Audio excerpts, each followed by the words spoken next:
Halloween बच्चों का favourite festival है और उसे सेलिब्रेट करने का तरीका उसे और भी स्पेशल बनाता है। लेकिन 2016 का हैलोवीन एडम की जिंदगी में इतना बुरा असर डालेगा ये कोई नहीं जानता था।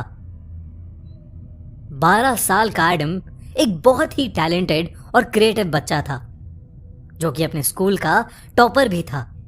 पर इतना टैलेंटेड होने के बावजूद एडम का कोई दोस्त नहीं था। वो किसी से भी ज्यादा बात नहीं कर पाता था और सभी बच्चे उसे अजीब कहकर चिढ़ाते थे। हैलोवीन के दिन भी एडम के साथ ट्रिक और ट्रीट यानी लोगों के घर जा जाकर हैलोवीन कैंडीज लेने के लिए भी कोई दोस्त नहीं था। वो मायूस होकर अकेले ही घर से निकल गया। पर बाहर जाते ही उसे कुछ क्लासमेट्स मिले जिन्होंने एडम को बुली करना शुरू कर दिया। एडम रोने लगा और वहां से भाग गया। भागते भागते एडम कहीं दूर एक अनजानी सी जगह पहुंच गया। उसने अपने आंसू पोंछे और इधर उधर देखने लगा। कुछ ही दूर पर उसे एक पुराना सा घर नजर आया। वो वहां कैंडी लेने गया पर घर पर बहुत बड़ा सा एक ताला लगा था। वो वापस लौट ही रहा था कि उसे घर के बाहर एक वुडन बॉक्स पड़ा मिला। एडम ने जब उस बॉक्स को खोला तो उसके अंदर एक आईपैड रखा हुआ था। एडम के उसे टच करते ही आईपैड की लाइट जल गई। उस पर लिखा था कम प्ले। ये देखकर एडम खुश हो गया और उस आईपैड को अपने साथ घर ले गया। घर जाकर जब उसकी मॉम ने आईपैड के बारे में पूछा तो उसने बताया कि उसे वो कहीं सड़क पर पड़ा मिला। ये कहकर वो अपने रूम में चला गया। रात में एडम फिर से उस आईपैड के साथ खेलने लगा पर इस बार उस पर कम प्ले की जगह एक अजीब सा क्रीचर बना था जिसे देखकर एडम कंफ्यूज हो गया। अब स्क्रीन पर उस क्रीचर का नाम लिखा आ रहा था लैरी। जैसे जैसे एडम उस आईपैड को स्वाइप कर रहा था वैसे वैसे उसे लैरी के बारे में और पता चल रहा था।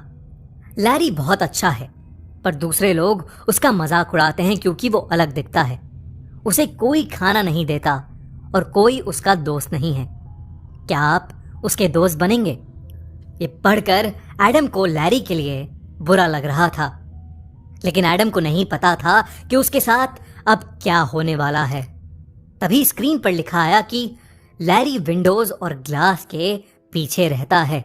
ये पढ़ते ही एडम के कमरे की सारी लाइट्स फ्लिकर करने लगी और उसे कुत्तों के बहुत तेज रोने की आवाज भी आने लगी। एडम कुछ समझ नहीं पा रहा था कि तभी उसकी नजर खिड़की पर गई और उसका दिल दहल उठा। खिड़की पर वही क्रीचर अब आईपैड से निकलकर खड़ा हुआ था और एडम को ही देखे जा रहा था। ये देखकर बुरी तरह डरा हुआ एडम अपने कमरे से बाहर भागा और अपनी मॉम को पुकारने लगा। वो भागता भागता अपनी मॉम के कमरे में गया लेकिन उसकी मॉम का शरीर शीशे से टंगा था और उनकी आंखें बाहर निकली हुई थीं। ये सब देखकर एडम की आंखों के आगे अंधेरा छा गया। तभी उसे खिड़की पर फिर से एक नॉक सुनाई दी। वहां वही क्रीचर लैरी खड़ा था। लैरी जैसे ही एडम के पास आया और उसने अपना हाथ बढ़ाया एडम बेहोश हो गया। जब एडम की आंख खुली तो वो हॉस्पिटल में था और उसके डैड ने उसे बताया कि उनके घर में चोरी हुई थी और चोरों ने ही उसकी मॉम को मार दिया। पर एडम को अपने पापा की बात पर बिल्कुल विश्वास नहीं हुआ। उस क्रीचर या यूं कहें कि उस मॉन्स्टर की इमेज एडम के दिमाग में हमेशा हमेशा के लिए छप चुकी थी। इस हादसे के बाद वो आईपैड एडम के घर से गायब था। एडम ने पूरे घर में उस आईपैड को बहुत ढूंढा पर वो कहीं नहीं मिला। उस दिन के बाद से एडम ने कभी भी उस क्रीचर को दोबारा नहीं देखा। आपको क्या लगता है, लैरी सच में था या ये सब सिर्फ एडम का वहम था?